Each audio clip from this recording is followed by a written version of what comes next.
Bonjour à tous, bienvenue sur cette nouvelle capsule sur l'alcaline ionisée.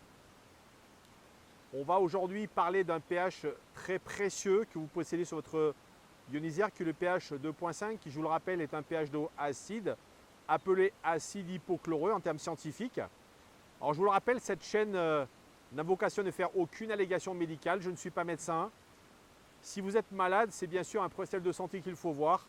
Je ne suis là que pour vous amener de l'information sur le fait de vous hydrater correctement. Moi, cela fait près de 15 ans que je bois cette eau alcaline ionisée. Et je suis donc là pour simplement vous parler de mon expérimentation et des déductions que j'ai pu en faire. Vous le savez, je produis également par semaine 2 capsules, une le mercredi, une le dimanche. On va dans un premier temps définir ce qu'est le 2.5 qu'on appelle acide hypochloreux. Alors je vous le rappelle techniquement comment ce pH est obtenu. Je vous le rappelle, sur votre fontaine, vous le savez, vous avez une arrivée d'eau avec bien sûr un filtre et ensuite de chambre d'électrolyse de qualité médicale. Et c'est simplement par l'ajout de NaCl, qui est du chlorure de sodium, du sel, on va le voir à une certaine concentration, qui va, en se mélangeant à l'eau, eh bien, produire sur la partie basse de votre ioniseur une eau à pH 2.5, qui, je vous le rappelle, est un pH acide, puisque je vous rappelle que de 7 à 0, c'est acide, de 7 à 14, c'est alcalin. Et dans le même temps, sur la partie haute, produire le fameux 11.5 qui, lui, est le contraire et qui est une eau riche en hydrogène et qui est une eau antalgique et une eau également anti-inflammatoire. Alors, ce 2.5 donc, qui est produit grâce à cette solution de chlorure de sodium, il faut savoir qu'il a de très très gros avantages puisqu'il est déjà défini un acide faible. Alors pourquoi je vous dis ça? Parce que très souvent lorsque je parle de ce pH d'eau à certains de mes amis, eh bien ils prennent peur parce qu'ils se disent qu'à 2,5 bien sûr ils vont se brûler les doigts, faisant référence à des acides connus, chimiques, qui à ce pH effectivement vont vous brûler les doigts. Et là vous constatez avec beaucoup de surprise que ce 2,5 ne vous brûle pas, mais que bien au contraire, parce qu'il est créé par cette ionisation, eh bien il va devenir ce qu'on appelle un acide faible. Mais quand on parle d'acide faible, on ne parle pas d'acide qui va simplement être faible pour son action, mais simplement parce qu'il ne brûle pas.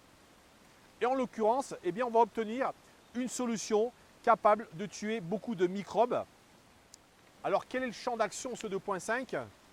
Eh bien, ce qui est extrêmement intéressant, c'est que ce 2.5, surtout, c'est un tueur de bactéries.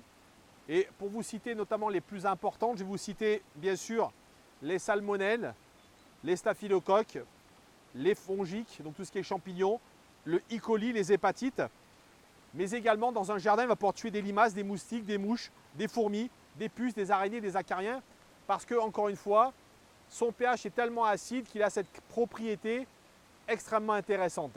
C'est que cet acide hypochloreux, eh bien, il est produit par les globules blancs dans notre corps et on vous dit qu'il notamment il est produit pour justement combattre les bactéries et l'inflammation après une infection ou une blessure.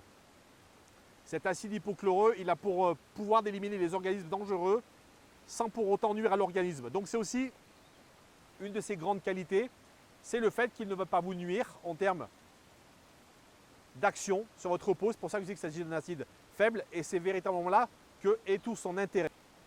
Alors pour étayer mon propos, j'ai eu la chance de trouver des documents émanant des autorités japonaises sur l'acide hypochloreux, puisque je vous l'avais déjà dit dans une de mes anciennes capsules sur les ioniseurs, le Japon a véritablement établi une nomenclature et ça c'est très intéressant. Et ça doit en tout cas nous rassurer sur le fait que votre ioniseur dans votre maison est véritablement quelque chose d'extrêmement sérieux et d'extrêmement puissant.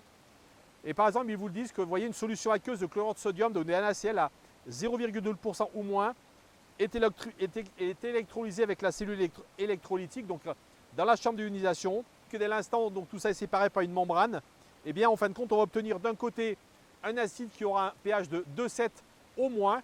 Nous, on parle bien sûr du 2,5, mais il faut savoir qu'à partir de 2,7, c'est considéré comme de l'acide hypochloreux. Et dans le même temps, on obtient de l'autre côté, vous le savez, ce fameux pH à 11,5 généré du côté de la cathode, qui est appelé également eau électrolysée fortement alcaline. Donc vous voyez que tout ça déjà c'est extrêmement réglementé. On vous donne la concentration, on vous explique comment c'est fait. Et le document explique que depuis des années, ce sont des demandes d'approbation qui ont été faites pour l'utilisation de ces eaux, notamment dans le domaine médical. Et je vais vous lire un peu ce qui a été marqué ici. On vous dit des demandes individuelles d'approbation pharmaceutique qui ont été déposées pour le dispositif générateur d'eau électrolysée fortement acide et des dispositifs destinés à des fins suivantes ont été approuvé en tant que dispositifs médicaux, nettoyage et désinfection des mains, et en 1997, nettoyage et désinfection des endoscopes. Donc vous voyez qu'en fin de compte, on se rend compte que dans le milieu médical,